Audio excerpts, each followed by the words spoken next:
Kalau sudah Tuhan mentakdirkan dengan karakter masing-masing seperti itu, kita harus berpisah, ya sudah, mau gimana lagi. Karena gue tidak mau terlalu dalam untuk memilih pasangan, karena pasangan kita itu bukan milik gue, tapi milik Allah. Karena kan kalau aku baca di media kan Putri ini termasuk yang agak paling akhir menerima Bunda ya? Iya, terakhir. Sekarang udah menerima dong, udah menerima, tadi udah berdamai dengan keadaan. Buat Putri, ya semoga bisa lebih baik lagi.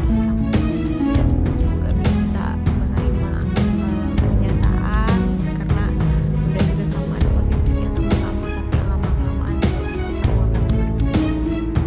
Natalie Holsker telah mengajukan gugatan cerai terhadap Soleh di Pengadilan Agama atau PA Cikarang pada Selasa 5 Juli 2022. Dan saat ini Natalie sudah tidak satu atap dengan sang suami. Hingga saat ini pria bernama asli Entis Sutisna belum angkat bicara terkait hal tersebut. Namun ia sempat bicara soal kehidupan saat menjadi bintang tamu di kanal YouTube TS Media belum lama ini. Diakui komedian satu ini bahwa menjalani kehidupan sesuai dengan takdir Tuhan.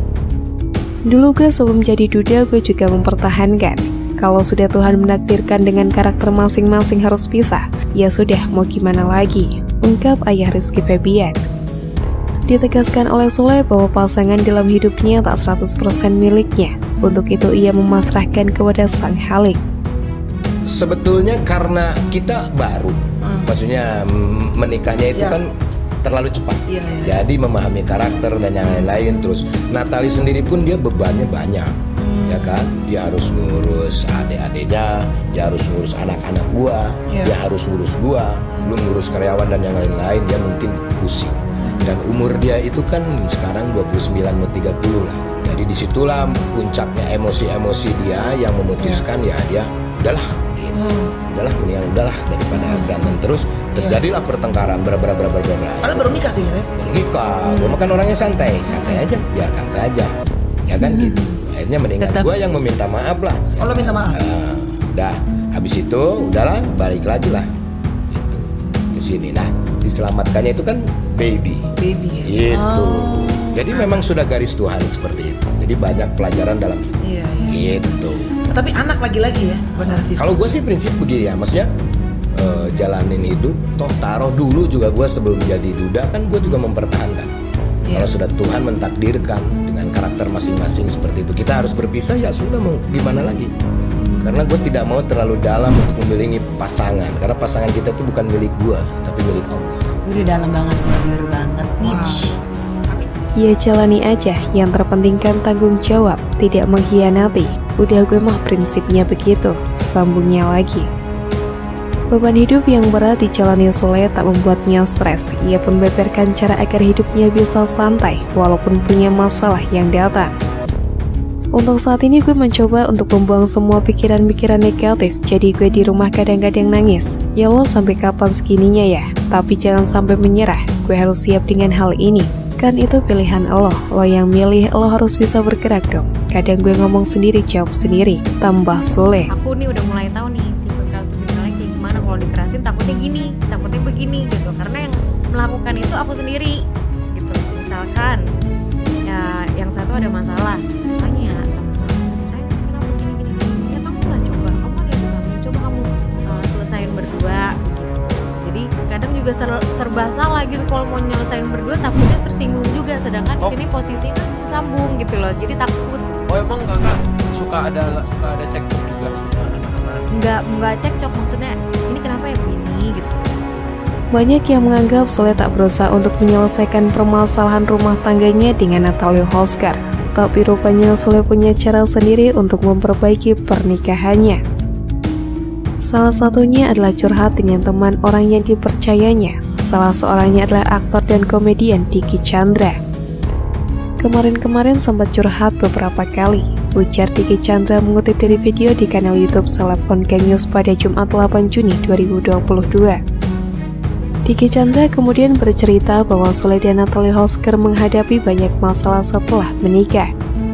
Namun dari kesaksian banyak cerita yang dibagikan Soleh, Dicky Chandra tidak pernah mendengar masalah tentang perseteruan Natalie Holsker dan Putri Delina. Ia pun bingung saat melihat Putri dijadikan kambing hitam perceraian kedua orang tuanya. Sayangnya Diki Chandra tidak mau menjelaskan hal-hal apa saja yang Sule ceritakan sebelum digugat cerai Natalie Holscher. Ia merasa tidak berhak bagikan kisah itu ke publik. Sebelumnya warganet rame-rame menghujat Putri Delina karena diduga inti permasalahan ada pada Putri Delina yang belak-belakan masih sakit hati kepada Natalie karena masalah yang lalu. Berawal dari Putri Delina curhat di kanal YouTube Maya Estianti, membuat hubungan sang anak sambung dengan Natalie Holscher tak membaik. Seolah Sule tidak bisa menjadi penengah baginya dan Putri, membuat ibu satu anak ini memutuskan untuk keluar dari rumah. Meskipun begitu, Natalie mengaku bahwa sebelum keluar rumah ia meminta izin kepada sang suami. Putri Delina sempat curhat kepada Maya Estianti mengenai keluarga serta hubungannya dengan ibu sambung. Ternyata selama ini Natalie Holscher dan Putel begitu biasa disapa, terlihat baik-baik saja hanya di kulitnya saja. Rupanya Putel masih merasakan sakit hati kepada Natalie karena pernah minggat dari rumah Sule kala mengandung. Tidak sedikit warganet yang gemas dengan Putri Delina. Mereka pun beramai-ramai menasehatinya di kolom komentar Instagram milik adik Rizky Febian ini. Belum bisa menerima orang tua baru, kenapa pas udah ada Azam Mbak bilangnya? Kan kasihan adiknya. Seharusnya Mbak kan udah dewasa, jadi jangan seperti itu dong Mbak. Pikirkanlah ke depannya. Gimana papa Mbak tuanya, siapa yang jagain selain istri? Karena kita sebagai anak kalau udah nikah bakal dibawa pergi sama suami kita. Begitu juga adik-adik Mbak nantinya, tulis salah seorang warganet. Itu bapaknya pasti diurusin sama istrinya. Gak mungkin dia ada setiap waktu untuk bapaknya. Dia punya kesibukan, jika dah nikah dia punya keluarga. Siapa lagi yang jaga bapaknya jika bukan istrinya? Sebagai perempuan dan anak yang dewasa, jangan punya pikiran kekanak-kanakan deh. Ingat nak Putel, jika begitu kamu tidak disayang sama ayahmu. Tambah yang lain. Egois ya ternyata, bahagia di atas kesedihan bundanya. Kasihan Azam kalau sampai ortunya berpisah, timpal yang lain. Pernah berantem gak sama Bunda Natalie? Pernah? Sering atau? Enggak sering, cuman sesekali aja yang waktu itu. Gitu ya? Sekali waktu itu. Ya, itu pun nggak berantem sih, lebih yang kita diem karena kesalahpahaman yang buat mungkin Bunda marah sama Putri. Putri juga merasa sakit hati. Ya, ini Putri butuh waktu. Sekarang kamu masih sakit hati sama Bunda nggak? Enggak. Kadang kalau keinget masih sedih. Ini waktu yang waktu Bunda pergi itu bukan? Apa yang pengen kamu sampaikan tentang peristiwa kemarin? Kenapa kamu belum bisa melupakan itu? Enggak, soalnya Putri waktu kejadian itu Putri benar-benar diam. Putri dihujat sampai segitunya. Sama netizen? Sampai bilang anak kakak lah.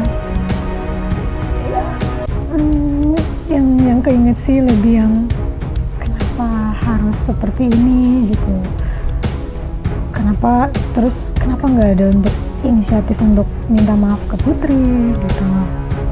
Terus sampai Putri mau cerita pun takut karena memang sakit banget buat Putri, karena bisa ceritain.